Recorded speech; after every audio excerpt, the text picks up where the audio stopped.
राजकारण चालू आहे त्याच्यावर निश्चित चांगल्या प्रकारे भाष्य करतील. महाराष्ट्रातल्या जनतेला समजावून सांगतील की ही परिस्थिती आली, आता हिला पुढे कसं सामोरं जायचं आहे, आपल्याला महाराष्ट्राला पुढे न्यायचं असेल तर काय करावं लागणार आहे याचं नक्कीच मार्गदर्शन करतील आणि त्याच अपेक्षेने आम्ही पण आलेलो. म्हणाला होता की जरी आम्हाला आता साहेबांनी आदेश दिला तरी आम्ही लोकसभा निवडणुकीची स्वबळावरती तयारी करू. हो, आम्ही बघा, आम्ही महाराष्ट्र सैनिक आहोत, सैनिकांनी मी तयार असायला पाहिजे. त्या अनुषंगाने आजही आदेश दिले, आम्ही तयार आहोत.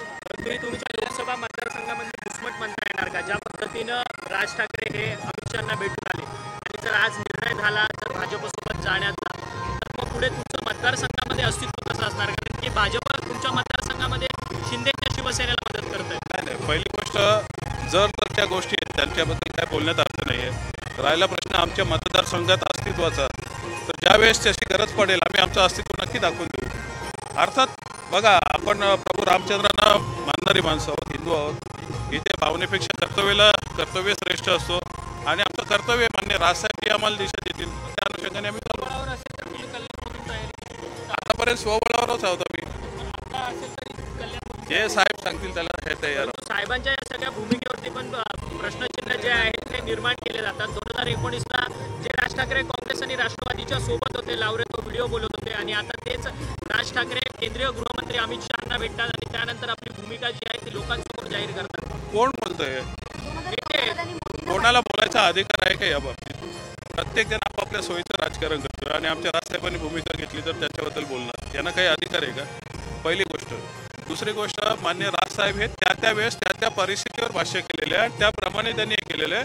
आणि तुम्ही पाहिलं असेल तेव्हा महाराष्ट्राच्या जनतेचा तेव्हा त्यांनी नस पकडून ही भूमिका मांडलेली आहे. जनतेचाही प्रतिसाद त्यावेळेस आलेला आहे. त्यामुळे असं नाही की मान्य राजसाहेबांनी महाराष्ट्राच्या जनतेच्या विरोधात जाऊन कुठली भूमिका मांडलेली आहे. प्रत्येक वेळेस जी भूमिका मांडली, मग ते सत्ताधाऱ्यांविरोधात असेल किंवा दुसऱ्या पक्षांविरोधात असेल, ती त्या वेळेसची परिस्थिती बघून त्यांनी भूमिका मांडली. काहीच आयडिया नाही आहे. नाही, आज काहीच आयडिया नाही.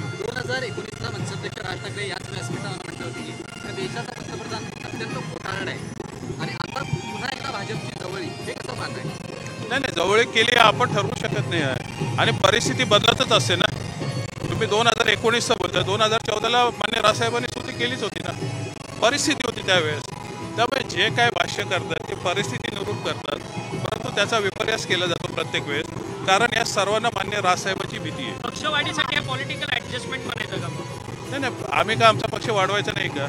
या जवळीकतेमध्ये फायदा बघताय का? नाही, प्रश्न फायदा तोटाचा नाही आहे. इथे महाराष्ट्र हित कशात आहे? आज मान्य राजसाहेब समजा कोणासोबत जात असतील किंवा कोणाची ऑफर असेल, मला माहीत नाही काय होणार आहे. गेले तर साहेबांसारखेच वागणार आहेत, त्यांच्यासारखे वागणार नाहीत, या मला विश्वास आहे. देश विदेशातील प्रत्येक घडामोडींचे लाईव्ह अपडेट मिळवण्यासाठी आता साम टीव्हीच्या सर्व सोशल मीडिया प्लॅटफॉर्मला लाईक, फॉलो आणि सबस्क्राईब करा.